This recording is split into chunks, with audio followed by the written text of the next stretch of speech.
আজকে আমি তোমাদের সাথে একটু শেয়ার করছি আমার রবিবারের মাছের বাজার। সপ্তাহে একদিনই মোটামুটি আমি মাছের বাজারটা করে রাখি, এটাই আমার সারা সপ্তাহ চলে। আর কালকেরে অ্যাকচুয়ালি আমার ছুটি ছিল, তো আমি কালকেরই মাছের বাজারটা কমপ্লিট করে রেখেছিলাম। আর প্লাস্টিক সমেতই আমি ডিপ ফ্রিজে ঢুকিয়ে দিয়েছিলাম, তো একটু জমে গেছিলো, বরফ থেকে মাছগুলো বার করতে একটু প্রবলেম হচ্ছিলো। তো এখানে আমি নিয়ে এসেছিলাম একটা ছোট্ট গোটা রুই মাছ, যেটা আমার অনায়াসেই কিন্তু এক সপ্তাহ ভালোভাবে চলে যাবে।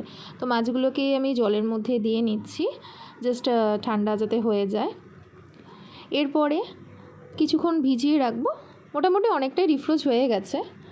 এরপরে এনেছিলাম 500 গ্রাম মতো চিংড়ি মাছ। চিংড়ি মাছ তো মানে বাঙালির তো মোটামুটি অনেকেরই প্রিয়, আবার অনেকেরই আবার ইলিশ মাছ প্রিয়, বাট আমার দুটোই প্রিয়। তো নর্মালিভাবে আমি চিংড়ি মাছগুলোকে খোসা ছাড়াবো না, এমনি জাস্ট ঢেলে রেখে দেবো। আর নিয়ে এসেছিলাম 300 গ্রাম মতো চিকেনটা ওই শর্টকাটে যখন অফিস থেকে ফিরি রাত্রিবেলা ডিনারে বানাতে আমার খুব সুবিধা হয়। চিকেনটাকে ফ্রেশ করেই আগে থেকে রেখে দিয়েছিলাম। এরপরে মাছ দু রকমের সমস্তগুলোকে ফ্রেশ করে ধুয়ে পরিষ্কার করে, যেটা কন্টেনারে, আমি এরকম প্লাস্টিকের কন্টেনারের মধ্যে কিন্তু গুছিয়ে রেখে দিই।